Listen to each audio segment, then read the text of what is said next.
ನಮಸ್ಕಾರ, ಈ ನ್ಯೂಸ್ ಟಿವಿಗೆ ಸ್ವಾಗತ. ನಾನು ಶಿರೀಷಾ. ಮೊದಲಿಗೆ ಹೆಡ್ಲೈನ್ಸ್. ಈ ಹೋಮ್ ಗಾರ್ಡ್ ಸೂಪರ್ ಪೊಲೀಸ್. ವಾಹನಗಳಿಗೆ ದಂಡಾನು ಹಾಕ್ತಾನೆ, ಪೊಲೀಸ್ ಅಂತ ಗುರುತಿನ ಚೀಟಿನೂ ತೋರಿಸ್ತಾನೆ. ಈತನಿಗೆ ಯಾವ ಹಿರಿಯ ಪೊಲೀಸ್ ಅಧಿಕಾರಿ ಕಟಾಕ್ಷವೋ? ನಗರಸಭಾ ಪುರಸಭೆಗಳಿಗೆ ಈ ಖಾತೆಗಳಿಗಾಗಿ ಅಲೆದಾಟ ಮಾಡುವುದಕ್ಕೆ ತೆರೆ. ಈ ಖಾತಾ ಮಾಡುವ ವಿಶೇಷ ಅಭಿಯಾನಕ್ಕೆ ಜಿಲ್ಲಾಧಿಕಾರಿಗಳಿಂದ ಚಾಲನೆ, ಅಧಿಕಾರಿಗಳಿಗೆ ಕಟ್ಟುನಿಟ್ಟಿನ ಸೂಚನೆ. ಕೈಗಾರಿಕೆ ನಿರ್ಮಾಣಕ್ಕೆ ಸರ್ಕಾರ ರೈತರ ಭೂಮಿ ವಶಪಡಿಸಿಕೊಂಡಿರುವುದನ್ನು ವಿರೋಧಿಸಿ ನಡೆಯುತ್ತಿರುವ ಅನಿರ್ದಿಷ್ಟಾವಧಿ ಧರಣಿಗೆ ಸಂಸದ ಸುಧಾಕರ್ ಬೆಂಬಲ. ಜಿಲ್ಲಾ ಉಸ್ತುವಾರಿ ಸಚಿವ ಶಾಸಕರ ವಿರುದ್ಧ ಆಕ್ರೋಶ. ಸಮಸಮಾಜದ ನಿರ್ಮಾಣಕ್ಕೆ ಕ್ರಾಂತಿಯನ್ನೇ ಮಾಡಿದ್ದ ಬಸವಣ್ಣನವರ ತತ್ವಾದರ್ಶಗಳು ಸಾರ್ವಕಾಲಿಕ. ಅರಣ್ಯ ಜೀವಶಾಸ್ತ್ರ ಮತ್ತು ಪರಿಸರ ಸಚಿವ ಈಶ್ವರ್.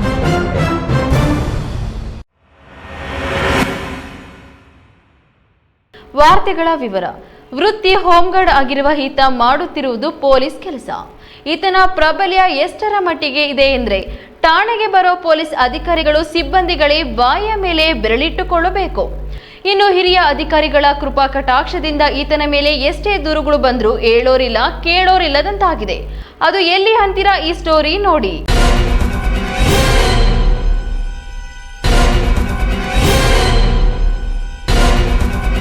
ಇಂತಹ ಘಟನೆಗೆ ಸಾಕ್ಷಿ ಆಗಿರೋದು ಕೋಲಾರ ಜಿಲ್ಲೆಯ ಮುಳಬಾಗಿಲು ತಾಲೂಕಿನ ನಂಗಲಿ ಪೊಲೀಸ್ ಠಾಣೆ.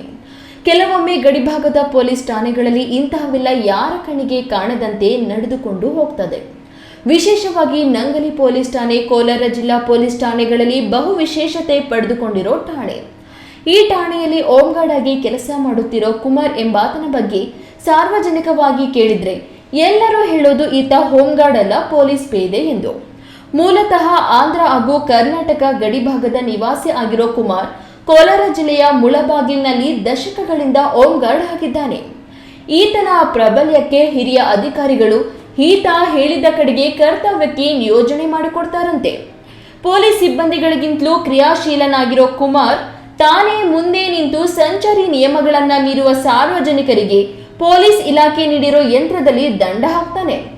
ಸ್ಥಳೀಯವಾಗಿ ಪೊಲೀಸ್ ಪೇದೆ ಎಂದು ಗುರುತಿಸಿಕೊಂಡಿರೋ ಈತ ಹೋಂಗಾರ್ಡ್ ಆಗಿದ್ರು ತಾನು ಪೊಲೀಸ್ ಪೇದೆ ಎಂದು ಸಾರ್ವಜನಿಕವಾಗಿ ಹೇಳಿಕೊಂಡು ತಿರುಗಾಡ್ತಿದ್ನಂತೆ.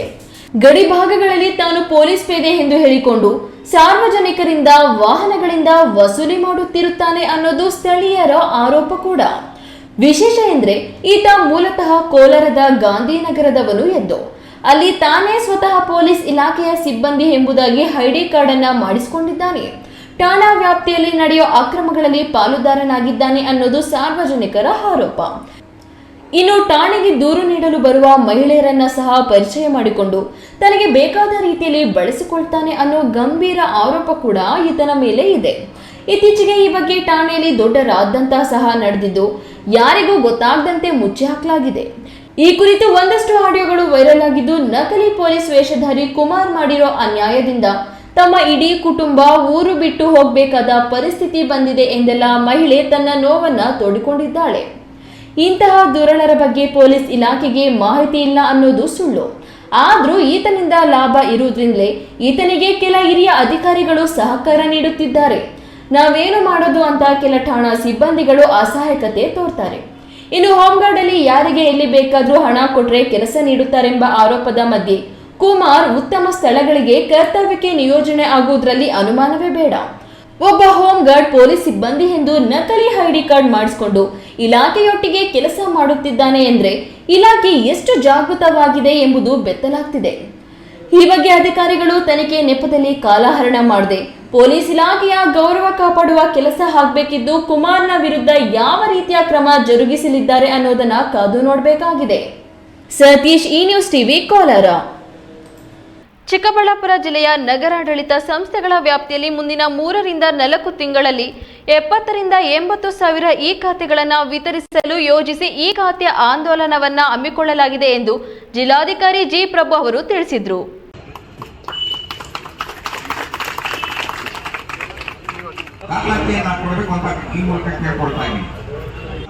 ಕಚೇರಿಗಳ ಒಂದು ಸಿಬ್ಬಂದಿಗಳ ಕರ್ತವ್ಯ. ಚಿಕ್ಕಬಳ್ಳಾಪುರ ನಗರಸಭೆಯ ಆವರಣದಲ್ಲಿ ಹಮ್ಮಿಕೊಂಡಿದ್ದ ಈ ಆಸ್ತಿ ವಿಶೇಷ ಅಭಿಯಾನಕ್ಕೆ ಡಿಸಿ ಪ್ರಭು ಚಾಲನೆ ನೀಡಿದರು. ನಂತರ ಸುದ್ದಿಗಾರರೊಂದಿಗೆ ಮಾತನಾಡಿದ ಜಿಲ್ಲಾಧಿಕಾರಿ ಜಿ ಪ್ರಭು ಅವರು ಗ್ರಾಮಾಂತರ ಪ್ರದೇಶದ ವ್ಯಾಪ್ತಿಯಲ್ಲಿ ವಿಶೇಷ ಕಂದಾಯ ಗ್ರಾಮ ಅಭಿಯಾನ 2.0 ಕಾರ್ಯಕ್ರಮದಡಿಯಲ್ಲಿ 86,652 ಕುಟುಂಬಗಳಿಗೆ ಮಾಲೀಕತ್ವದ ಹಕ್ಕುಪತ್ರಗಳನ್ನು ನೀಡುವ ಕಾರ್ಯಕ್ರಮದ ಪ್ರಕ್ರಿಯೆ ಚಾಲನೆಯಲ್ಲಿದೆ. ಅದೇ ರೀತಿ ಜಿಲ್ಲೆಯ ನಗರಾಡಳಿತ ಪ್ರದೇಶದ ವ್ಯಾಪ್ತಿಯಲ್ಲಿ 70 ರಿಂದ 80 ಸಾವಿರ ಮನೆ ನಿವೇಶನಗಳಿಗೆ ಈ ಆಸ್ತಿಗಳನ್ನು ವಿತರಿಸೋದು ಬಾಕಿ ಇದೆ. ಅನಧಿಕೃತವಾಗಿ ನಿರ್ಮಿಸಿರುವ ಕಟ್ಟಡಗಳು ಹಾಗೂ ಕೆಲವು ಬಡಾವಣೆಗಳ ನಿವೇಶನಗಳಿಗೆ ಬಿ ಖಾತಾ ಮಾಡಿಕೊಳ್ಳಲು ಹಾಗೂ ಈಗಾಗಲೇ ಬಿ ಖಾತೆ ಹೊಂದಿರುವವರು ಎ ಖಾತೆಯ ಈ ಸ್ವತ್ತುಗಳನ್ನು ಹೊಂದಲು ಸರ್ಕಾರ ಅವಕಾಶ ಮಾಡಿಕೊಟ್ಟಿದೆ. ಚಿಕ್ಕಬಳ್ಳಾಪುರ ನಗರಸಭೆ ವ್ಯಾಪ್ತಿಯಲ್ಲಿ 23,535 ಆಸ್ತಿಗಳಿದ್ದು ಈ ಪೈಕಿ 14,918 ಅಧಿಕೃತ ಹಾಗೂ 8,617 ಅನಧಿಕೃತ ಆಸ್ತಿಗಳು ಇರುತ್ತೆ. ಒಟ್ಟು ಲಭ್ಯವಿರುವ ಆಸ್ತಿಗಳ ಪೈಕಿ 11,391 ಆಸ್ತಿಗಳಿಗೆ ಈಗಾಗಲೇ ಈ ಆಸ್ತಿಯನ್ನು ನೀಡಲಾಗಿದೆ. ಉಳಿದ 12,144 ಆಸ್ತಿಗಳಿಗೆ ಈ ಖಾತೆಗಳನ್ನು ನೀಡೋದು ಜಿಲ್ಲಾ ಕೇಂದ್ರ 1ರಲ್ಲೇ ಬಾಕಿ ಇರುತ್ತದೆ. ಬಾಕಿ ಇರುವ ಆಸ್ತಿಗಳ ಪ್ರತಿ ಮಾಲೀಕರ ಮನೆ ಬಾಗಿಲಿಗೆ ನಗರಸಭಾ ಅಧಿಕಾರಿಗಳು ಮತ್ತು ಸಿಬ್ಬಂದಿ ತೆರಳಿ ಈ ಖಾತೆ ಮಾಡಿಕೊಡಲು ಏನೆಲ್ಲ ದಾಖಲೆ ಪತ್ರಗಳು ನೀಡಬೇಕು ಅಂತ ಮನವರಿಕೆ ಮಾಡಿ ತಿಳುವಳಿಕೆ ಪತ್ರವನ್ನು ವಿತರಿಸುವ ಕಾರ್ಯ ಇಂದಿನಿಂದ ಕೆಲವು ದಿನಗಳವರೆಗೆ ನಡೆಯಲಿದೆ. ನಂತರ ಸಾರ್ವಜನಿಕರಿಂದ ಸಂಬಂಧಪಟ್ಟ ದಾಖಲೆಗಳನ್ನು ಸ್ವೀಕರಿಸಿ ಮುಂದಿನ 3 ರಿಂದ 4 ತಿಂಗಳಲ್ಲಿ 80% ಈ ಖಾತೆಗಳನ್ನು ವಿತರಿಸಲು ಗುರಿಯನ್ನ ಈ ಅಭಿಯಾನದಡಿ ಹೊಂದಲಾಗಿದೆ. ಈ ಸ್ವತ್ತು ಅಭಿಯಾನವನ್ನು ಇಂದು ಜಿಲ್ಲಾ ಕೇಂದ್ರದಲ್ಲಿ ಚಾಲನೆ ನೀಡಲಾಗಿದ್ದು ಮುಂದಿನ ದಿನಗಳಲ್ಲಿ ಜಿಲ್ಲೆಯ ಎಲ್ಲಾ ನಗರಾಡಳಿತ ಸಂಸ್ಥೆಗಳ ವ್ಯಾಪ್ತಿಯಲ್ಲಿ ಅಭಿಯಾನವನ್ನು ಹಮ್ಮಿಕೊಳ್ಳಲು ಈಗಾಗಲೇ ಸೂಚನೆ ನೀಡಿರುವುದಾಗಿ ಜಿಲ್ಲಾಧಿಕಾರಿಗಳು ಮಾಹಿತಿ ನೀಡಿದರು. ಯಾವುದೇ ಸರ್ಕಾರಿ ಕಚೇರಿಗಳಲ್ಲಿ ಯಾವುದೇ ಸವಲತ್ತುಗಳನ್ನು ಪಡೆಯಲು ಅರ್ಜಿ ಸಲ್ಲಿಸುವಾಗ ಸಾರ್ವಜನಿಕರು ವಿಶೇಷ ಗಮನ ಹರಿಸುವುದು ಮುಖ್ಯವಾಗುತ್ತದೆ. ಯಾಕಂದ್ರೆ ಸ್ವೀಕೃತಿ ವಿಭಾಗದಲ್ಲಿ ಅರ್ಜಿಗಳನ್ನು ನೀಡಿ ಸ್ವೀಕೃತಿ ಪಡೆಯದೆ ಸಂಬಂಧಪಡದ ಯಾವುದೋ ಅನಧಿಕೃತ ವ್ಯಕ್ತಿಗಳ ಬಳಿ ಅರ್ಜಿಗಳನ್ನು ಸಲ್ಲಿಸಿದ್ರೆ ಕಚೇರಿಗಳಿಗೆ ಅಲಿಯೋದು ತಪ್ಪೋದಿಲ್ಲ. ಆದ್ದರಿಂದ ಆಡಳಿತದಲ್ಲಿ ಪಾರದರ್ಶಕತೆ ಹಾಗೂ ಶಿಸ್ತನ್ನು ತರಲು ಎಲ್ಲ ಕಚೇರಿಗಳಲ್ಲಿ ಸ್ವೀಕೃತಿ ಶಾಖೆಯನ್ನು ತೆರೆಯಲಾಗಿದೆ. ಅಲ್ಲದೆ ಸಾರ್ವಜನಿಕರು ಸಲ್ಲಿಸಲು ಅಹವಾಲು ಹಾಗೂ ಅರ್ಜಿಗಳ ವಿಲೇವಾರಿಯ ಸ್ಥಿತಿಗತಿಯನ್ನು ಕರಾರುವಕ್ಕಾಗಿ ತಿಳಿದುಕೊಳ್ಳಲು ಜಿಲ್ಲಾಡಳಿತ ಎಲ್ಲ ಇಲಾಖೆಗಳಲ್ಲಿ ಈ ಕಚೇರಿ ಆಡಳಿತ ವ್ಯವಸ್ಥೆಯನ್ನು ಇದೇ ಫೆಬ್ರವರಿ 15ರಿಂದ ಕಡ್ಡಾಯವಾಗಿ ಜಾರಿಗೆ ತರಲಾಗ್ತಿದೆ ಎಂದರು. ಮುಂದಿನ ಎಲ್ಲ ಆಗುಹೋಗುಗಳಿಗೆ ಅವರಿಗೆ ಇನ್ನೂ ಹೆಚ್ಚು ಶಕ್ತಿಯನ್ನು ತುಂಬಬೇಕು ಅಂತ ಹೇಳಿ ಬಹಳಷ್ಟು ಸರಳೀಕರಣಗೊಳಿಸಿ ಈ ಸ್ವತ್ತು ವಿಷಯವನ್ನ ಅದನ್ನ ನಾಗರಿಕರ ಮನೆ ಬಾಗಿಲಿಗೆ ಕೊಡಬೇಕು, ಅವರಿಗೆ ತಲುಪಿಸುವಂತೆ ಮಾಡಬೇಕು. ದಶಕಗಳಿಂದ 40-50 ವರ್ಷಗಳಿಂದ ಇದ್ದಂಥ ಎಲ್ಲ ಸಮಸ್ಯೆಗಳನ್ನು ಪರಿಹಾರ ಮಾಡಿ ಅವರಿಗೆ ಶಕ್ತಿ ತುಂಬಬೇಕು ಅನ್ನೋದು ಘನ ಸರ್ಕಾರದ ಸಂಕಲ್ಪ. ಈ ನಿಟ್ಟಿನಲ್ಲಿ ಈಗಾಗಲೇ 2-3 ಬಾರಿ ಜಿಲ್ಲಾಧಿಕಾರಿಗಳ ಕಚೇರಿಯಲ್ಲಿ ಮಾನ್ಯ ಉಸ್ತುವಾರಿ ಸಚಿವರ ನೇತೃತ್ವದಲ್ಲಿ ಸಭೆಗಳು ನಡೆದಿದ್ದಾವೆ. ಅದೇ ರೀತಿ ಮಾನ್ಯ ಶಾಸಕರುಗಳು ಕೂಡ ಇಡೀ ಜಿಲ್ಲೆಯ ಎಲ್ಲ ಶಾಸಕರುಗಳು ಕೂಡ ಇಲ್ಲ, ಈ ಸ್ವತ್ತು ಸರ್ಕಾರ ಏನು ಸಿಂಪ್ಲಿಫೈ ಮಾಡಿದೆ ಅದು ಬರೀ ಪೇಪರ್ನಲ್ಲಿದ್ದರೆ ಸಾಲದು, ಅದು ನೈಜವಾಗಿ ಪ್ರತಿ ನಾಗರಿಕರ ಮನೆಗೆ ಮುಟ್ಟಬೇಕು, ಅವರು ಅದರ ಫಲಾನುಭವಿಗಳಾಗಬೇಕು, ನೈಜವಾದ ಅನುಷ್ಠಾನ ಅದಾಗಬೇಕು ಅಂತಕ್ಕಂಥ ಅಪೇಕ್ಷೆಯನ್ನ ಮಾನ್ಯ ಎಲ್ಲ ಜನಪ್ರತಿನಿಧಿಗಳು ಕೂಡ, ಸಂಸದರು, ಶಾಸಕರುಗಳು ಎಲ್ಲರೂ ಕೂಡ ಅದನ್ನ ಅಭಿಪ್ರಾಯವನ್ನು ವ್ಯಕ್ತಪಡಿಸಿದ್ದಾರೆ. ಈ ವೇಳೆ ಜಿಲ್ಲಾಧಿಕಾರಿಗಳು ಈ ಖಾತಾ ಪಡೆಯಲು ಸಲ್ಲಿಸಬೇಕಾದ ದಾಖಲೆಗಳ ಬಗ್ಗೆ ಪ್ರಾತ್ಯಕ್ಷಿತೆ ಮೂಲಕ ಮಾಹಿತಿ ನೀಡಿ ಅರ್ಜಿಗಳನ್ನು ಸಾರ್ವಜನಿಕರಿಗೆ ವಿತರಿಸಿದ್ದು ಗಮನ ಸೆಳೆಯಿತು. ಈ ಸಂದರ್ಭದಲ್ಲಿ ಜಿಲ್ಲಾ ನಗರಾಭಿವೃದ್ಧಿ ಕೋಶದ ನಿರ್ದೇಶಕ ಮಂಜುನಾಥ್, ಪೌರಾಯುಕ್ತ ಮನ್ಸೂರ್ ಅಲಿ ಸೇರಿದಂತೆ ಸಾರ್ವಜನಿಕರು ಹೆಚ್ಚಿನ ಸಂಖ್ಯೆಯಲ್ಲಿ ಭಾಗವಹಿಸಿದರು. ಕೆಎಸ್ ನಾರಾಯಣಸ್ವಾಮಿ, ಈ ನ್ಯೂಸ್ ಟಿವಿ, ಚಿಕ್ಕಬಳ್ಳಾಪುರ.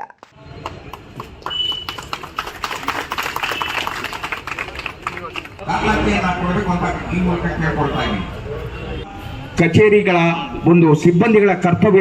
ಜಂಗಮಕೋಟೆ ಕೈಗಾರಿಕಾ ವಲಯ ರೈತರ ವಿರೋಧಿ ಹೋರಾಟಕ್ಕೆ ಬೆಂಬಲ ನೀಡಿದ ಸಂಸದ ಡಾಕ್ಟರ್ ಕೆ ಸುಧಾಕರ್, ಅದು ಜನರ ಉದ್ಧಾರಕ್ಕಾಗಿ ಕೈಗೊಂಡಿರುವ ಯೋಜನೆಯಲ್ಲ, ಯುವಕರಿಗೆ ಉದ್ಯೋಗ ಕೊಡೋದಂತೂ ಅಲ್ಲವೇ ಅಲ್ಲ, ಬದಲಿಗೆ ಅಲ್ಲಿನ ಜಮೀನು ಕಬಳಿಸಿ ಕೈಗಾರಿಕೋದ್ಯಮಗಳಿಂದ ಕೋಟಿ ಹಣ ಲಪಟಾಯಿಸೋ ಹುನ್ನಾರ ಉಸ್ತುವಾರಿ ಸಚಿವ ಎಂಸಿ ಸುಧಾಕರ್ ಈ ಯೋಜನೆ ಹೆಸರಿನಲ್ಲಿ ಕನಿಷ್ಠ 300 ಎಕರೆ ಎಗರಿಸಿದ್ದಾರೆ. ಸ್ಥಳೀಯ ಶಾಸಕರನ್ನ ಮರಳು ಮಾಡಿಬಿಟ್ಟಿದ್ದಾರೆ. ರೈತರ ಹೋರಾಟ ಇನ್ನಷ್ಟು ತೀವ್ರತೆ ಪಡೆಯಲು ನಾವು ನಮ್ಮ ಪಕ್ಷದ ಮುಖಂಡರು ಸದಾ ಬೆಂಬಲಕ್ಕೆ ನಿಲ್ಲುತ್ತೇವೆ ಎಂದರು. ಅವರು ಬಹಳ ಪ್ರಭಾವಿಗಳು, ರಾಜಕೀಯ ಜಿಲ್ಲಾಡಳಿತದ ಎಲ್ಲ ಅಧಿಕಾರಿಗಳೇ. ಚಿಕ್ಕಬಳ್ಳಾಪುರ ಜಿಲ್ಲೆ ಶಿಡ್ಲಘಟ್ಟ ತಾಲೂಕು ಜಂಗಮಕೋಟೆ 13 ಹಳ್ಳಿಗಳ ರೈತರ ಕೃಷಿ ಭೂಮಿಯನ್ನ ಸರ್ಕಾರ ಕೈಗಾರಿಕೆಗಾಗಿ ವಶಕ್ಕೆ ಪಡೆಯಲು ಮುಂದಾಗಿರುವುದಕ್ಕೆ ವ್ಯಾಪಕ ವಿರೋಧ ವ್ಯಕ್ತವಾಗ್ತಿದೆ. ರಾಜ್ಯ ರೈತ ಸಂಘ, ಮಾನವ ಹಕ್ಕುಗಳ ರಕ್ಷಣಾ ಹೋರಾಟ ಸಮಿತಿ ಹಾಗೂ ದಲಿತ ಪರ ಸಂಘಟನೆಗಳ ಬೆಂಬಲದಿಂದ ಕಳೆದ 22 ದಿನಗಳಿಂದ ನಡೆಯುತ್ತಿರುವ ಅನಿರ್ದಿಷ್ಟ ಧರಣಿ ಇಂದು ಇನ್ನಷ್ಟು ತೀವ್ರತೆ ಪಡೆದುಕೊಂಡಿತು. ಡಿಸಿ ಕಚೇರಿ ಮುಂದೆ ರಸ್ತೆ ತಡೆ ನಡೆಸಿ ಸರ್ಕಾರಕ್ಕೆ ಬಿಸಿ ಮುಟ್ಟಿಸಿದ ಬೆನ್ನಲ್ಲೇ ಚಿಕ್ಕಬಳ್ಳಾಪುರ ಸಂಸದ ಡಾಕ್ಟರ್ ಕೆ ಸುಧಾಕರ್ ತಮ್ಮ ಪಕ್ಷದ ಮುಖಂಡರೊಟ್ಟಿಗೆ ಧರಣಿ ಸ್ಥಳಕ್ಕೆ ಆಗಮಿಸಿ ಬೆಂಬಲ ನೀಡಿದರು. ಡಾಕ್ಟರ್ ಕೆ ಸುಧಾಕರ್ ಮಾತನಾಡಿ, ಕೈಗಾರಿಕೆ ಮಾಡಿ, ಆದರೆ ಅದಕ್ಕಾಗಿ ರೈತರ ಕೃಷಿ ಭೂಮಿ ವಶಕ್ಕೆ ಪಡೆಯುವ ಬದಲು ಸರ್ಕಾರಿ ಭೂಮಿ 1000 ಎಕರೆ ಜಿಲ್ಲೆಯಲ್ಲಿ ಇದೆ ಎಂದು ಹೇಳಿರುವ ಉಸ್ತುವಾರಿ ಸಚಿವರು ಆ ಜಮೀನಲ್ಲೇ ಕೈಗಾರಿಕೆ ಮಾಡಿಸಿ 2583 ಎಕರೆಯನ್ನ ಕೈಗಾರಿಕೆಗೆ ಕೊಡಿಸಬೇಕೆಂಬ ನಿಮ್ಮ ಯೋಜನೆಯಲ್ಲಿ ಕನಿಷ್ಠ 300 ಎಕರೆ ನೀವು ಕಬಳಿಸಲು ಹೊರಟಿದ್ದೀರಾ ಅನ್ನೋದು ಜಗಜ್ಜಾಹೀರಾರು. ನಿಮ್ಮ ಅನುಕೂಲಕ್ಕೆ ತಕ್ಕಂತೆ ತಾಳ ಹಾಕಲು ಎಂಬಿ ಪಾಟೀಲ್ ಕೈಕಾಲಿಡಿದು ಒಬ್ಬ ಮಹಿಳಾ ಅಧಿಕಾರಿಯನ್ನ ವರ್ಗಾವಣೆ ಮಾಡಿಸಿಕೊಂಡು ತುಂಡು ಭೂಮಿಯನ್ನೇ ನಂಬಿ ಜೀವನ ಸಾಗಿಸುತ್ತಿರುವ ರೈತರ ಹೊಟ್ಟೆ ಮೇಲೆ ಯಾಕೆ ಒಡೆಯುತ್ತಿದ್ದೀರಾ ಎಂದು ಗುಡುಗಿದ ಅವರು, ಅಲ್ಲಿನ ಸ್ಥಳೀಯ ಶಾಸಕರು ಆ ಯೋಜನೆಯನ್ನು ವಿರೋಧಿಸಿ ತನಗೆ ಮತ ನೀಡಿದ ರೈತರ ಬದುಕನ್ನ, ಅವರ ಜಮೀನುಗಳನ್ನ ಉಳಿಸುವ ಬದಲು ಉಸ್ತುವಾರಿ ಸಚಿವರ ಮಾತುಗಳಿಗೆ ಮಣೆ ಹಾಕಿ ರೈತರ ಜಮೀನು ಕಸಿದುಕೊಳ್ಳಲು ಸಹಕಾರ ನೀಡುತ್ತಿರುವುದು ಇನ್ನು ಹಾಸ್ಯಾಸ್ಪದ ಎಂದು ಶಾಸಕ ರವಿಕುಮಾರನ್ನ ತರಾಟೆಗೆ ತೆಗೆದುಕೊಂಡ್ರು. ರೈತರ ಅನಿರ್ದಿಷ್ಟ ಹೋರಾಟಕ್ಕೆ ನಮ್ಮ ಪಕ್ಷದ ಬೆಂಬಲ ಅಚಲವಾಗಿರುತ್ತೆ. ನಮ್ಮ ಮುಖಂಡರಿಗೆ ಹೇಳುತ್ತೇನೆ, ಒಂದು ಸಮಿತಿ ರಚಿಸಿಕೊಂಡು ಈ ಹೋರಾಟವನ್ನ ತಾರ್ಕಿಕ ಮಟ್ಟಕ್ಕೆ ತೆಗೆದುಕೊಂಡು ಹೋಗಲು ತಯಾರಿ ನಡೆಸುತ್ತಾರೆ. ಕೊನೆವರೆಗೂ ಹೋರಾಟ ನಿಲ್ಲದು ಎಂದು ಎಚ್ಚರಿಕೆ ನೀಡಿದ್ರು. ಅವರು ನಿಂತಿದ್ದನ್ನು ಹೋರಾಟ ಮಾಡಬೇಕು. ಅಲ್ಲಿನ ಚುನಾಯಿತ ಪ್ರತಿನಿಧಿಗಳು ನನಗೆ ಓಟ್ ಕೊಟ್ಟು ನನ್ನನ್ನ ಒಂದು ಸ್ಥಾನಮಾನ ಗೌರವನ್ನ ಕೊಟ್ಟಿರ್ತಕ್ಕಂಥ ರೈತರ ಕೊಲೆ ಆಗ್ತಾ ಇದೆ. ಆ ರೈತರನ್ನ ಉಳಿಸುವಂತ ಕೆಲಸ ನಾನು ಮಾಡಬೇಕು ಅಂತ ನಿಮ್ ಜೊತೆ ಇರಬೇಕಾಗಿತ್ತು. ಇವತ್ತು ರೈತರ ವಿರುದ್ಧ ನೀವು ತೀರ್ಮಾನ ತಗೊಂಡ್ರೆ ಅದಕ್ಕೆ ನಮ್ಮ ಹೋರಾಟ ನಿಮ್ಮ ವಿರುದ್ಧ ಇರುತ್ತೆ. ನಮ್ಮ ಪಕ್ಷಕ್ಕೂ ನಾನು ಮಾತಾಡ್ತೇನೆ, ಇನ್ನೂ ಕೂಡ ರಾಜ್ಯ ಮಟ್ಟದ ನಾಯಕರುಗಳು ಕೂಡ ಬಂದು ಇದರ ಬಗ್ಗೆ ವಿಶೇಷವಾಗಿರ್ತಕ್ಕಂಥ ಕಾರ್ಯಕ್ರಮವನ್ನು ನಾವೆಲ್ಲ ಹಾಕೊಳ್ಳೋಣ ಅಂತ ಈ ಸಂದರ್ಭದಲ್ಲಿ ಹೇಳ್ತಾ, ಇದು ಪ್ರಾರಂಭ ಅಷ್ಟೇ, ಅಂತ್ಯ ಇಲ್ಲ. ಈ ಅನಿರ್ದಿಷ್ಟ ಹೋರಾಟದಲ್ಲಿ ಬಿಜೆಪಿ ಜಿಲ್ಲಾಧ್ಯಕ್ಷ ಸಿಕಲ್ ರಾಮಚಂದ್ರಗೌಡ, ಮಾಜಿ ಶಾಸಕ ಎಂ ರಾಜಣ್ಣ, ಕಂಬದಹಳ್ಳಿ ಸದಾನಂದಗೌಡ, ಭಕ್ತರಹಳ್ಳಿ ಬೈರೇಗೌಡ, ನೆಲಮಾಕಲಹಳ್ಳಿ ಗೋಪಾಲ್, ಇತ್ತಲಹಳ್ಳಿ ರಾಮೇಶ್, ಡಿಎಸ್ಎಸ್ ಜಿಲ್ಲಾ ಸಂಚಾಲಕ ವೆಂಕಟೇಶ್ ಇತರರು ಭಾಗವಹಿಸಿದ್ರು. ಕೆಎಸ್ ನಾರಾಯಣ ಸ್ವಾಮಿ, ಈ ನ್ಯೂಸ್ ಟಿವಿ, ಚಿಕ್ಕಬಳ್ಳಾಪುರ. ಇದೀಗ ವಿರಾಮದ ನಂತರ ಈ ನ್ಯೂಸ್ ಟಿವಿ ಮುಂದುವರಿಯುತ್ತದೆ. ಚಿಕ್ಕಬಳ್ಳಾಪುರದ ಪ್ರತಿಷ್ಠಿತ ನ್ಯೂಟನ್ ಇಂಟಿಗ್ರೇಟೆಡ್ ಪಿಯು ಕಾಲೇಜ್ ಸತತ 6 ವರ್ಷಗಳಿಂದ 100ಕ್ಕೆ 100ರಷ್ಟು ಫಲಿತಾಂಶವನ್ನ ಪಡೆದುಕೊಳ್ತಾ ಬಂದಿದೆ. 20 ವರ್ಷಗಳ ಪರಿಣಿತಿ ಹೊಂದಿರುವ ಅನುಭವಿ ಶಿಕ್ಷಕ ತಂಡ, ದಾಖಲಾತಿಗಳು ಪ್ರಾರಂಭವಾಗಿದೆ. ಸೈನ್ಸ್, ಪಿಸಿಎಂಬಿ, ಪಿಸಿಎಂಸಿ, ಕಾಮರ್ಸ್, ಇವಿಎಸಿ ಪ್ರತಿದಿನ ಸಂಜೆ 5ರಿಂದ 7ರವರೆಗೆ ನಿರಂತರ 8 ತಿಂಗಳ ಕಾಲ ಜೆಇಇ, ನೀಟ್ ಮತ್ತು ಕೆಸಿಇಟಿಗೆ ವಿಶೇಷ ತರಗತಿಗಳನ್ನು ನಡೆಸಲಾಗುವುದು. ಪ್ರತಿ ವಾರ ಮೈಕ್ರೋ ಶೆಡ್ಯೂಲ್ ಪ್ರಕಾರ ಪರೀಕ್ಷೆ ನಡೆಸಲಾಗುವುದು. ಜಿಲ್ಲೆಗೆ ಪ್ರಥಮ ಸ್ಥಾನವನ್ನು ಪಡೆದುಕೊಂಡಿರುವ ಏಕೈಕ ಸಂಸ್ಥೆ, ನೀಟ್ನಲ್ಲಿ ಉತ್ತಮ ಫಲಿತಾಂಶ ಪಡೆದು ಯಶಾ ಎಸ್ಎಲ್ ಮತ್ತು ವೈಶಾಲಿ ಜೆ ಸರ್ಕಾರಿ ವೈದ್ಯಕೀಯ ಸೀಟು ಪಡೆದುಕೊಂಡಿದ್ದಾರೆ. ಅತಿ ಕಡಿಮೆ ಶುಲ್ಕ, ಗುಣಮಟ್ಟದ ಶಿಕ್ಷಣ ನೀಡೋದು ನಮ್ಮ ಸಂಸ್ಥೆಯ ಧ್ಯೇಯ. ಎಂದೇ ನಿಮ್ಮ ಮಕ್ಕಳನ್ನ ಸೇರಿಸಿ. Looking for the perfect place for your child's bright future? Welcome to Dolphins Group of Educational Institutions, where excellence begins from the very first step. Our new Montessori program designed to nurture young minds with care and creativity. With experienced faculty, safe and reliable transport facilities, and separate secure hostel accommodation, we ensure comfort, safety, and quality education at every stage. From foundational learning to higher education, we build confidence, character, and success. Dolphins Group of Educational Institutions, empowering young minds. Admissions open now. ಖ್ಯಾತ ಶಸ್ತ್ರಚಿಕಿತ್ಸಾ ತಜ್ಞ doctor Prashant ಮೂರ್ತಿ ಸಾರಥ್ಯದಲ್ಲಿ ಆರಂಭಗೊಂಡಿದೆ ಅತ್ಯಾಧುನಿಕ ಸೌಲಭ್ಯಗಳನ್ನು ಒಳಗೊಂಡ ದಿನದ 24 ಗಂಟೆಗಳ ಕಾಲ ಕಾರ್ಯನಿರ್ವಹಿಸುತ್ತಿರುವ ಅಭಯ ಆಸ್ಪತ್ರೆಯಲ್ಲಿ ಎಲ್ಲಾ ರೀತಿಯ ಚಿಕಿತ್ಸೆಗಳು ಲಭ್ಯ. ಗುಣಮಟ್ಟದ ಆರೋಗ್ಯ ಸೇವೆಯನ್ನು ಕೈಗೆಟುಕುವ ದರದಲ್ಲಿ ಒದಗಿಸುವುದು ನಮ್ಮ ಧ್ಯೇಯ. ಚಿಕ್ಕಬಳ್ಳಾಪುರ ಜಿಲ್ಲೆಯಲ್ಲಿ ಆರಂಭಗೊಂಡಿರುವ ಈ ಆಸ್ಪತ್ರೆಯಲ್ಲಿ ಈ ಕೆಳಕಂಡ ಚಿಕಿತ್ಸೆಗಳು ಲಭ್ಯ: ತುರ್ತು ಸೇವೆ, ಜನರಲ್ ಮೆಡಿಸಿನ್, ಜನರಲ್ ಸರ್ಜರಿ, ಮಕ್ಕಳ ತಜ್ಞ ವೈದ್ಯರ ಸೇವೆ, ಎಂಡೋಸ್ಕೋಪಿ, ಮೂಳೆ ರೋಗ ತಜ್ಞರ ಸೇವೆ, ಸ್ತ್ರೀರೋಗ ತಜ್ಞರ ಸೇವೆ, gastro enterology, CT scanning, ultrasound ಹಾಗೂ ಪ್ರಯೋಗಾಲಯ ಸೇವೆಗಳು ಲಭ್ಯವಿದೆ. ವಿರಾಮದ ನಂತರ ಈ ನ್ಯೂಸ್ ಟಿವಿಗೆ ಸ್ವಾಗತ. ಸಮಾಜದ ನಿರ್ಮಾಣಕ್ಕೆ ಕ್ರಾಂತಿಯನ್ನೇ ಮಾಡಿದ ಬಸವಣ್ಣನವರ ತತ್ವಾದರ್ಶಗಳು ಸರ್ವಕಾಲಿಕವಾಗಿದ್ದು, ಬಸವ ತತ್ವಗಳ ಪ್ರಸಾರ ಇಂದಿನ ಅಗತ್ಯವಾಗಿದೆ ಎಂದು ಅರಣ್ಯ ಜೀವಿಶಾಸ್ತ್ರ ಮತ್ತು ಪರಿಸರ ಸಚಿವ ಈಶ್ವರ ಬಿ ಖಂಡ್ರೆ ಅವರು ಹೇಳಿದರು.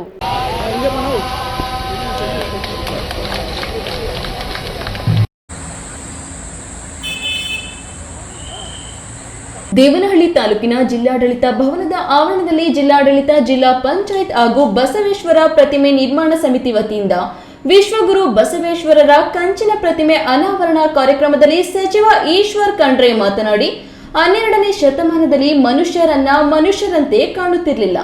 ಮೌಢ್ಯತೆ, ಅನಕ್ಷರತೆ ಇದ್ದು ಹೆಣ್ಣಿಗೆ ಸಮಾನತೆ ಇರಲಿಲ್ಲ. ಅಂತಹ ಕಾಲಘಟ್ಟದಲ್ಲಿ ಸ್ವಾತಂತ್ರ್ಯ, ಸಮಾನತೆ, ಕಾಯಕ, ದಾಸೋಹ, ಸಹೋದರತ್ವ, ಸಹಬಾಳ್ವೆಯ ತಳಹದಿಯ ಮೇಲೆ ಬಲಿಷ್ಠ ಸುಂದರ ಸಮಾಜದ ನಿರ್ಮಾಣಕ್ಕೆ ವಿಶ್ವಗುರು ಬಸವಣ್ಣನವರ ನೇತೃತ್ವದಲ್ಲಿ ವೈಚಾರಿಕ ಮತ್ತು ವೈಜ್ಞಾನಿಕತೆಯ ತಳಹದಿಯ ಮೇಲೆ ಕ್ರಾಂತಿ ನಡೆಯಿತು. ಶ್ರೇಣಿರಹಿತ, ವರ್ಗರಹಿತ, ಲಿಂಗಭೇದರಹಿತ ಸಮ ಸಮಾಜ ನಿರ್ಮಾಣಕ್ಕೆ ಬಸವಣ್ಣನವರು ಶ್ರಮಿಸಿದ್ರು. ಹೆಣ್ಣಿಗಾಗಿ, ಒನ್ನಿಗಾಗಿ, ಮಣ್ಣಿಗಾಗಿ ಜಗತ್ತಿನಲ್ಲಿ ಕ್ರಾಂತಿ ಆಗಿದೆ. ಆದರೆ ಸರ್ವರ ಸಮಾನತೆಗಾಗಿ ಯಾವುದಾದ್ರೂ ಕ್ರಾಂತಿ ನಡೆದಿದ್ರೆ ಅದು ಕಲ್ಯಾಣದ ಕ್ರಾಂತಿ ಮಾತ್ರ ಎಂದು ಹೇಳಿದರು. ವಿಶ್ವಗುರು ಬಸವಣ್ಣನವರ ಪುತ್ಥಳಿ ಅನಾವರಣ ಮಾಡಿದಂಥದ್ದು ಬಹಳ ಹೆಮ್ಮೆಯ ಮತ್ತು ಸಂತೋಷದ ಸಂಗತಿಯಾಗಿದೆ. ಇದೊಂದು ಐತಿಹಾಸಿಕವಾದಂತಹ ಒಂದು ಕಾರ್ಯಕ್ರಮ. ಪ್ರಜಾಪ್ರಭುತ್ವಕ್ಕೆ ಬುನಾದಿ ಕೊಟ್ಟಂಥದ್ದು. ಅನುಭವ ಮಂಟಪದ ಮುಖಾಂತರ ಎಲ್ಲಾ ಸಮುದಾಯದವರನ್ನು ಒಂದು ಕಡೆ ಸೇರಿಸಿ ಜಾತಿ ರಹಿತ ಸಮಾಜ ನಿರ್ಮಾಣ ಮಾಡಬೇಕು ಅಂತ ಹೇಳಿ ಸ್ವಾತಂತ್ರ್ಯ, ಸಮಾನತೆ, ಕಾಯಕ, ದಾಸೋಹ, ಸಹೋದರತ್ವ, ಸಹಬಾಳ್ವೆಯ ತಳದ ಮೇಲೆ ಸುಂದರವಾದಂತಹ, ಭವ್ಯವಾದಂತಹ ಸಮಾಜ ನಿರ್ಮಾಣ ಮಾಡುವಂತಹ ಒಂದು ಘನೋದ್ದೇಶ ಬಸವಣ್ಣನವರದಿತ್ತು. ಸರ್ವರಿಗೂ ಸಮಬಾಳು, ಸರ್ವರಿಗೂ ಸಮಪಾಲು, ಸಕಲ ಜೀವಾತ್ಮರಿಗೆ ಲೆಕ್ಕನ್ನೇ ಬಯಸಿದ ಬಸವಾದಿ ಶರಣರು ಅನ್ನುವಂತಹ ರೀತಿಯಲ್ಲಿ ಅವರು ಅವರ ತತ್ವಾದರ್ಶಗಳು ಹಿಂದೆ ಎಷ್ಟೇ ಪ್ರಸ್ತುತ ಆಗಿದ್ದವು, ಇವತ್ತಿಗೂ ಅಷ್ಟೇ ಪ್ರಸ್ತುತ ಆಗಿದ್ದಾವೆ, ಮುಂದೆನೂ ಅಷ್ಟೇ ಪ್ರಸ್ತುತ ಆಗಿರ್ತವೆ ಅನ್ನುವಂಥ ಮಾತನ್ನು ಹೇಳುತ್ತಾ, ಇತ್ತೀಚೆಗೆ ಆಧುನಿಕ ಅನುಭವ ಮಂಟಪ ಕಾಮಗಾರಿಗೆ 105 ಕೋಟಿ ಬಿಡುಗಡೆ ಮಾಡುವುದರೊಂದಿಗೆ ಈವರೆಗೆ 280 ಕೋಟಿ ರು ಬಿಡುಗಡೆ ಮಾಡಿದ್ದಾರೆ. ಪ್ರಸ್ತುತ ಕಾಮಗಾರಿ ಭರದಿಂದ ಸಾಗಿದ್ದು ಮುಂದಿನ ವರ್ಷದೊಳಗೆ ಇದರ ಲೋಕಾರ್ಪಣೆ ಮಾಡಲಾಗುವುದು ಎಂದರು. ಇನ್ನು ಜಿಲ್ಲಾ ಉಸ್ತುವಾರಿ ಸಚಿವ ಕೆ.ಎಚ್. ಮುನಿಯಪ್ಪ ಕಾರ್ಯಕ್ರಮದ ಅಧ್ಯಕ್ಷತೆ ವಹಿಸಿ ಮಾತನಾಡಿದರು. ಜಗತ್ತಿನಲ್ಲಿ ಸಮಾನತೆಯನ್ನ 12ನೇ ಶತಮಾನದಲ್ಲಿ ಸಾರಿದ ಬಸವಣ್ಣವರ ಪುತ್ಥಳಿಗೆ ಅನಾವರಣ ಮಾಡುವಂಥ ಸೌಭಾಗ್ಯ ಇವತ್ತು ನಮಗೆ ಸಿಕ್ಕಿದೆ. ಸುತ್ತೂರು ಸ್ವಾಮೀಜಿಯವರು, ಸಿದ್ಧಗಂಗಾ ಸ್ವಾಮೀಜಿಯವರು ಮತ್ತು ಪಾಲನಾಡಿ ಸಿದ್ದರಾಜ ಸ್ವಾಮಿಯವರ ಜೊತೆಯಲ್ಲಿ ಸಾಕಷ್ಟು ಜನ ಇದಕ್ಕೆ ಪ್ರೋತ್ಸಾಹ ಕೊಟ್ಟು ಇವತ್ತು ಈ ಕಾರ್ಯಕ್ರಮವನ್ನು ನಮ್ಮ ಕೈಲಿ ಮಾಡಿಸಿದ್ದಕ್ಕೆ ನಾವು ಅವರೆಲ್ಲರಿಗೂ ಕೂಡ ಧನ್ಯವಾದಗಳನ್ನ ಹೇಳ್ತಾ, ಜಗಜ್ಯೋತಿ ಬಸವಣ್ಣವರ ಎಲ್ಲರಿಗೂ ಆಯುರಾರೋಗ್ಯ ಭಾಗ್ಯವನ್ನು ಕೊಡಲಿ ಪರಮಾತ್ಮ ಅಂತೇಳಿ ನಾನು ಅವರಿಗೆ ನಮನವನ್ನು ಮಾಡ್ತೀನಿ. ಜಿಲ್ಲಾಡಳಿತ ಭವನ ಆವರಣದಲ್ಲಿ ಲೋಕಾರ್ಪಣೆಗೊಂಡ ಬಸವಣ್ಣ ಅವರ ಪ್ರತಿಮೆಯಲ್ಲಿ ಮಂಟಪ 28 ಅಡಿ, ಕಂಚಿನ ಪ್ರತಿಮೆ 5 ಅಡಿ ಉದ್ದವಾಗಿದ್ದು 450 ಕೆಜಿ ಕಂಚು ಬಳಕೆ ಮಾಡಿ ಸುಮಾರು 80 ಲಕ್ಷ ರು ವೆಚ್ಚದಲ್ಲಿ ನಿರ್ಮಿಸಲಾಗಿದೆ.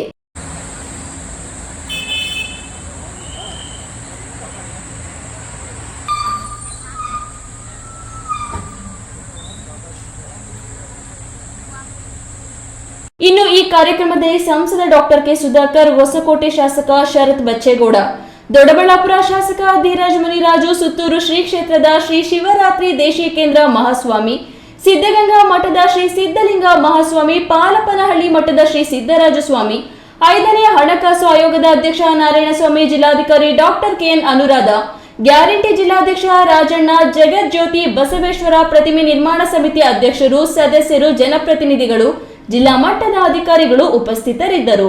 ಐದರ್ ಸಾಬ್, ಈ ನ್ಯೂಸ್ ಟಿವಿ, ದೇವನಹಳ್ಳಿ. ಕ್ರೀಡೆ ಎಂಬುದು ಸಂಘಟಿತ, ಸ್ಪರ್ಧಾತ್ಮಕ ಮತ್ತು ಕುಶಲತೆಯಿಂದ ಕೂಡಿದ ದೈಹಿಕ ಚಟುವಟಿಕೆ. ಪ್ರತಿಯೊಬ್ಬರೂ ವಯಸ್ಸಿನ ಅಂತರವಿಲ್ಲದೆ ಭಾಗವಹಿಸಬೇಕು ಎಂದು ಶಾಸಕ ಎಸ್.ಎನ್. ನಾರಾಯಣಸ್ವಾಮಿ ಹೇಳಿದರು. ಎಷ್ಟು ಜನ ಭಾಗವಹಿಸಿದ್ರು ಅಷ್ಟು ಜನ ಗೆದ್ದಿದ್ದಾರಂತೆ ನನ್ನ ಭಾವನೆ. ಕೆಜಿಎಫ್ ತಾಲೂಕಿನ ಕಾಮಸಮುದ್ರ ಹೋಬಳಿಯಲ್ಲಿ ರಾಜ್ಯ ಮಟ್ಟದ ಕ್ರಿಕೆಟ್ ಟೂರ್ನಮೆಂಟ್ನಲ್ಲಿ ಗೆಲುವು ಸಾಧಿಸಿದ ತಂಡಕ್ಕೆ ಪ್ರಶಸ್ತಿ ಪ್ರದಾನ ಮಾಡಿದರು. ರಾಜ್ಯಾದ್ಯಂತ ಒಟ್ಟು 16 ತಂಡಗಳು ಭಾಗವಹಿಸಿದ್ದವು. ಇದರಲ್ಲಿ ಕೊನೆಯದಾಗಿ 2 ತಂಡಗಳು ಫೈನಲ್ ಪ್ರವೇಶಿಸಿ ಪ್ರಶಸ್ತಿಗಳನ್ನು ತಮ್ಮದಾಗಿಸಿಕೊಂಡಿದೆ. ಮೊದಲನೆಯ ಬಹುಮಾನ ಹಾಗೂ 50,000 ರು ನಗದು ಬಹುಮಾನವನ್ನು ಪಂಚಾಯಿತಿ ಅಧ್ಯಕ್ಷ ಆದಿನಾರಾಯಣ ಕುಟ್ಟಿರವರು ಕೊಡುಗೆ ನೀಡಿದ್ದು, ದ್ವಿತೀಯ ಬಹುಮಾನ ಹಾಗೂ 30,000 ನಗದನ್ನು ಲಕ್ಷ್ಮೀನಾರಾಯಣ ಪ್ರಸಾದ್ ತೊಪ್ಪನಹಳ್ಳಿ ಗ್ರಾಮದ ಅಧ್ಯಕ್ಷರು ನೀಡಿದ್ರು. 3 ಹಾಗೂ 4ನೆಯ ಬಹುಮಾನ ಆಕರ್ಷಕ ಟ್ರೋಫಿಯನ್ನು ವಕೀಲ ಕೇಶವಮೂರ್ತಿ ವಿತರಿಸಿದ್ರು. ಮೊದಲನೆಯ ವಿಜೇತ ತಂಡವಾಗಿ ಹೊಸಕೋಟೆ ತಂಡವು ಜಯಗಳಿಸಿ ಪ್ರಶಸ್ತಿಯನ್ನು ತನ್ನದಾಗಿಸಿಕೊಂಡಿತು. ಸ್ಪೀಡ್ 11 ಚಾಲೆಂಜರ್ಸ್ನ ಮಾಲೀಕ ರಾಜೇಶ್ ಹಾಗೂ ಗಿರೀಶ್ ಟೂರ್ನಿಯ ನೇತೃತ್ವ ವಹಿಸಿದ್ದರು. ಕಾರ್ಯಕ್ರಮದಲ್ಲಿ ಮುಖ್ಯಮಂತ್ರಿಗಳ ಪದಕ ಪಡೆದ ಆರಕ್ಷಕ ಉಪನಿರೀಕ್ಷಕ ಕಿರಣ್ ಕುಮಾರ್, ಗ್ರಾಮ ಪಂಚಾಯಿತಿ ಸದಸ್ಯರಾದ ಅಜ್ಜು, ಶ್ರೀನಿವಾಸ್, ಸುರೇಶ್ ಬಾಬು, ಕೆಪಿ ನಾಗರಾಜ್, ಸೀತಾರಾಮಪ್ಪ, ಬಂಗಾರಪೇಟೆ ತಾಲೂಕಿನ ಪತ್ರಕರ್ತರಾದ ಮುರಳಿ ಮೋಹನ್, ರಂಗಾಚಾರಿ, ಹರೀಶ್ ಸೇರಿದಂತೆ ಹಲವು ಗಣ್ಯರು ಉಪಸ್ಥಿತರಿದ್ದರು. ನನ್ನ ಭಾವನೆ ಎಷ್ಟು ಜನ ಭಾಗವಹಿಸಿದರೂ ಅಷ್ಟು ಜನ ಗೆದ್ದಿದ್ದಾರಂತೆ ನನ್ನ ಭಾವನೆ. ಯಾಕಂದರೆ ಕ್ರೀಡೆ ಇದೆಯಲ್ಲ, ಈ ಕ್ರೀಡೆ ಇದು ಸೋಲು ಗೆಲುವು ಅಲ್ಲ. ಕ್ರೀಡೆಗಳಲ್ಲಿ ಸೋಲು ಗೆಲುವು ಎರಡನ್ನೂ ಕೂಡ ಸಮಾನಾಂತರವಾಗಿ ಸ್ವೀಕಾರ ಮಾಡಬೇಕು. ಅವ್ರು ಯಾರಿಗೇನು ಕಡಿಮೆ ಇಲ್ಲ. ಇದು ಬೇಲೆ ಮಾಡೋಕ್ಕೆ ಮಾಡುವಂಥ ಒಂದು ಇದಲ್ಲ. ತನ್ನ ಶಕ್ತಿ, ಸಾಮರ್ಥ್ಯ, ಯುಕ್ತಿ ಎಲ್ಲವನ್ನು ಬಳಸಿ ಕ್ರಿಕೆಟ್ ಆಡಿದ್ರೆ ಮಾತ್ರ ಗೆಲ್ಲಲಿಕ್ಕೆ ಸಾಧ್ಯ ಆಗ್ತದೆ. ಇವತ್ತೇನು ಭಾಗವಹಿಸಿದ್ದಾರೆ ಈ 16 ತಂಡಗಳು ಸತೀಶ್, ಈ ನ್ಯೂಸ್ ಟಿವಿ, ಕೋಲಾರ. ಚಿಕ್ಕಬಳ್ಳಾಪುರ ಜಿಲ್ಲೆಯ ಜಂಗಮಕೋಟೆಯಲ್ಲಿ ಕೈಗಾರಿಕಾ ಯೋಜನೆ ವಿರೋಧಿಸಿ ನಡೆಯುತ್ತಿರುವ ರೈತರ ಹೋರಾಟ ದಿನೇ ದಿನೇ ತೀವ್ರ ಸ್ವರೂಪ ಪಡೆದುಕೊಳ್ಳುತ್ತಿದೆ. ಇಂದು ರಸ್ತೆ ತಡೆ ನಡೆಸಿ ರೈತರು ಟ್ರಾಕ್ಟರ್ಗಳನ್ನು ರಸ್ತೆಯಲ್ಲಿ ನಿಲ್ಲಿಸಿ ಸಂಚಾರಕ್ಕೆ ಅಡ್ಡಿಪಡಿಸಿದ್ರು. ಇದರಿಂದ ಸ್ಥಳದಲ್ಲಿ ಕೆಲ ಕಾಲ ಪ್ರಕ್ಷುಬ್ಧ ವಾತಾವರಣ ನಿರ್ಮಾಣವಾಗಿತ್ತು.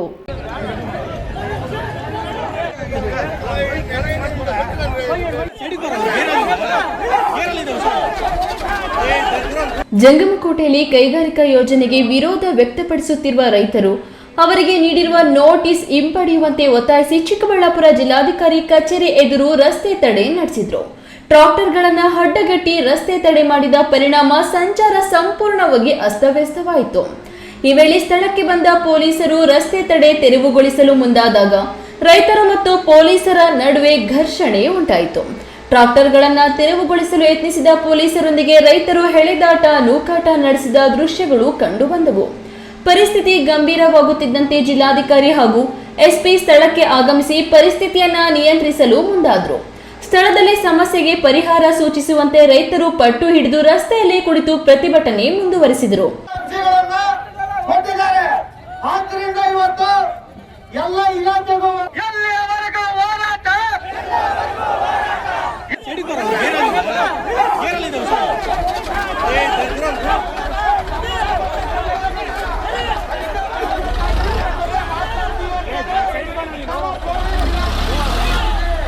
ಇನ್ನೊಂದೆಡೆ ಕೆಐಎಡಿಬಿ ಅಧಿಕಾರಿಗಳನ್ನ ಕೂಡಲೇ ಸ್ಥಳಕ್ಕೆ ಕರೆಸುವಂತೆ ರೈತರು ಆಗ್ರಹಿಸಿದ್ರು.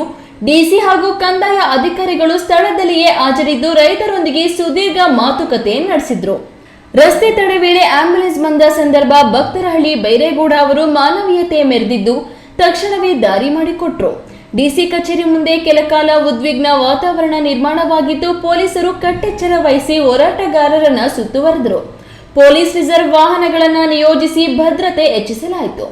ಕೊನೆಗೆ ಕೆಐಎಡಿಬಿ ಹಿರಿಯ ಅಧಿಕಾರಿಗಳೊಂದಿಗೆ ಸಭೆ ನಡೆಸಿ ರೈತರ ಎಲ್ಲಾ ಬೇಡಿಕೆಗಳ ಕುರಿತು ಚರ್ಚಿಸುವುದಾಗಿ ಜಿಲ್ಲಾಧಿಕಾರಿ ಭರವಸೆ ನೀಡಿದ ನಂತರ ರೈತರು ರಸ್ತೆ ತಡೆ ಕೈಬಿಟ್ಟು ಧರಣಿ ಸ್ಥಳಕ್ಕೆ ಹಿಂತಿರುಗಿದ್ರು. ಈ ನಡುವೆ ರೈತರ ಅನಿರ್ದಿಷ್ಟ ಹೋರಾಟ ಇಂದು 22ನೇ ದಿನಕ್ಕೆ ಕಾಲಿಟ್ಟಿದೆ. ಇಂದಿನ ಹೋರಾಟಕ್ಕೆ ಶಿಡ್ಲಘಟ್ಟದ ಮಾಜಿ ಶಾಸಕ ಎಂ ರಾಜಣ್ಣ ಹಾಗೂ ದಲಿತ ಸಂಘರ್ಷ ಸಮಿತಿ ಜಿಲ್ಲಾ ಸಂಚಾಲಕ ವೆಂಕಟೇಶ್ ಸಾಥ್ ನೀಡಿದ್ರು. ಒಟ್ಟಿನಲ್ಲಿ ಜಂಗಮಕೋಟೆ ಕೈಗಾರಿಕಾ ಹೋರಾಟ ದಿನೇ ದಿನೇ ತೀವ್ರಗೊಳ್ಳುತ್ತಿದ್ದು ಸರ್ಕಾರ ಹಾಗೂ ಅಧಿಕಾರಿಗಳ ಮುಂದಿನ ನಡೆ ಏನು ಎಂಬುದರ ಮೇಲೆ ರೈತರ ಮುಂದಿನ ಹೋರಾಟದ ದಿಕ್ಕು ನಿರ್ಧಾರವಾಗಲಿದೆ. ಕೆಎಸ್ ನಾರಾಯಣಸ್ವಾಮಿ, ಈ ನ್ಯೂಸ್ ಟಿವಿ, ಚಿಕ್ಕಬಳ್ಳಾಪುರ. ಗ್ರಾಮೀಣ ಭಾಗಗಳಲ್ಲಿ ನಮ್ಮ ಪರಂಪರೆಯ ರಂಗಕಲೆಗಳು ಇಂದಿಗೂ ಜೀವಂತವಾಗಿದ್ದು ಜನರಲ್ಲಿ ಸಂಸ್ಕೃತಿ ಮತ್ತು ಧಾರ್ಮಿಕ ಮೌಲ್ಯಗಳನ್ನು ಉಳಿಸಿ ಬೆಳೆಸುತ್ತಿರುವ ಮಹತ್ವದ ಪಾತ್ರ ವಹಿಸುತ್ತಿವೆ. ಇಂತಹ ರಂಗಕಲೆಗೆ ಮತ್ತಷ್ಟು ಉತ್ತೇಜನ ನೀಡುವ ಅಗತ್ಯವಿದೆ ಎಂದು ಸಚಿವ ಕೆಎಚ್ ಮುನಿಯಪ್ಪ ಹೇಳಿದರು.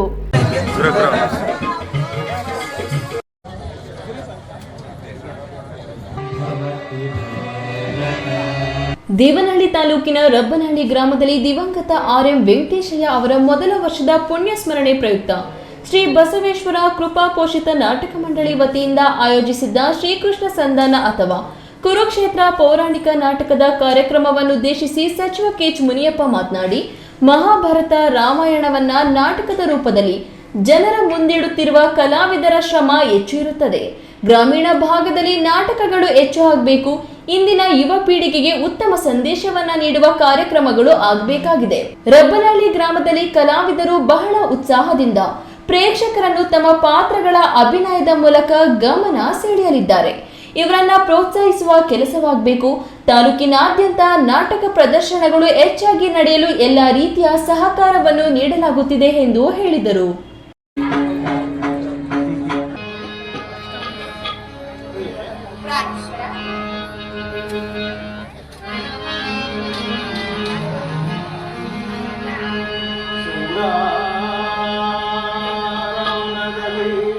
ಇದೇ ಸಂದರ್ಭದಲ್ಲಿ ಬೈಪ ಅಧ್ಯಕ್ಷ ವಿ ಶಾಂತಕುಮಾರ್ ಹಾಗೂ ನಿರ್ದೇಶಕ ಸಿ ಪ್ರಸನ್ನಕುಮಾರ್ ಮಾತನಾಡಿದರು.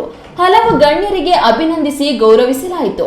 ವಿಶೇಷವಾಗಿ ನಾಟಕ ಪ್ರದರ್ಶನದಲ್ಲಿ ಶ್ರೀಕೃಷ್ಣ ಪಾತ್ರಧಾರಿಯಾಗಿ ಕಾಣಿಸಿಕೊಂಡ ಯುವ ಮುಖಂಡ ಗಿರೀಶ್ ಅಭಿನಯಕ್ಕೆ ಕಲಾಭಿಮಾನಿಗಳಿಂದ ಮೆಚ್ಚುಗೆ ವ್ಯಕ್ತವಾಯಿತು.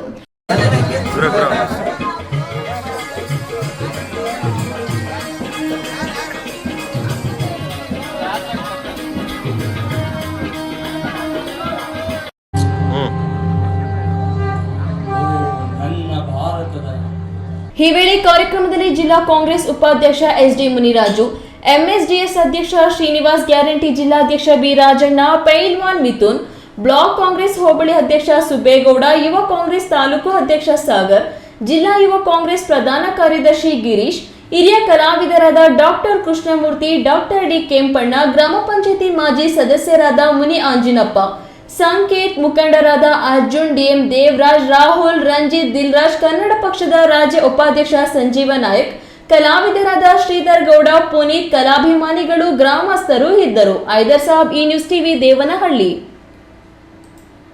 ಕರ್ನಾಟಕದ ದಾವಣಗೆರೆ ಹಾಗೂ ಬಾಗಲಕೋಟೆಯಲ್ಲಿ ಬಿಜೆಪಿ ಪರ ವಾತಾವರಣ ಇದ್ದು ಗೆಲುವು ಖಚಿತವಾಗಿದೆ. ದಾವಣಗೆರೆ ಕ್ಷೇತ್ರದಲ್ಲಿ ಸಮಾನ ಸೆಣಸಾಟವಿದ್ದು ಪ್ರಸ್ತುತ ನಮ್ಮ ಪರ 51% ಹಾಗೂ ಕಾಂಗ್ರೆಸ್ ಪರ 49% ಒಲವು ಇದೆ ಎಂದು ಮಾಹಿತಿ ಇದೆ. ಕಾಂಗ್ರೆಸ್ ಪಕ್ಷದ ಸಾಮಾಜಿಕ ನ್ಯಾಯ ಎಂಬುದು ಕೇವಲ ಬಾಯಿ ಮಾತಾಗಿದ್ದು ಅಲ್ಪಸಂಖ್ಯಾತರು ಇದನ್ನ ಅರಿತು ಮತ ಚಲಾಯಿಸುವ ಮೊದಲು ತಮ್ಮ ಮನಸ್ಸಾಕ್ಷಿಗೆ ಅನುಗುಣವಾಗಿ ನಿರ್ಧಾರ ಕೈಗೊಳ್ಳಬೇಕು ಎಂದು ಸಂಸದ ಡಾಕ್ಟರ್ ಕೆ ಸುಧಾಕರ್ ತಿಳಿಸಿದರು.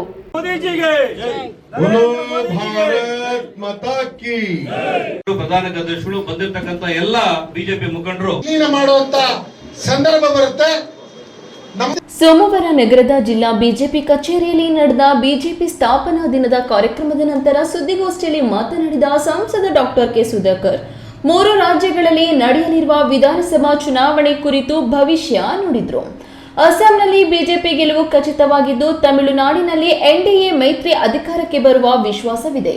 ಭ್ರಷ್ಟಾಚಾರದಲ್ಲಿ ತೊಡಗಿರುವ ಡಿಎಂಕೆ ಸರ್ಕಾರವನ್ನ ದೂರ ಮಾಡಿ ಅಭಿವೃದ್ಧಿಗೆ ಎನ್ಡಿಎಗೆ ಜನರು ಬೆಂಬಲ ನೀಡಲಿದ್ದಾರೆ ಎಂದು ಹೇಳಿದರು.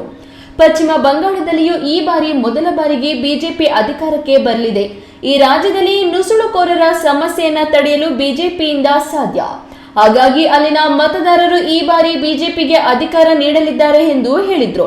ಇದೇ ವೇಳೆ ಮಧ್ಯಪ್ರಾಚ್ಯದ ಯುದ್ಧ ಪರಿಸ್ಥಿತಿಯ ನಡುವೆಯೂ ಎಲ್ಪಿಜಿ ಕೊರತೆ ಉಂಟಾಗದಂತೆ ಪ್ರಧಾನಿ ನರೇಂದ್ರ ಮೋದಿ ಪ್ರತಿಯೊಂದು ಹಂತದಲ್ಲೂ ಸೂಕ್ಷ್ಮವಾಗಿ ಪರಿಶೀಲನೆ ನಡೆಸಿ ಅಗತ್ಯ ಕ್ರಮ ಕೈಗೊಂಡಿದ್ದಾರೆ.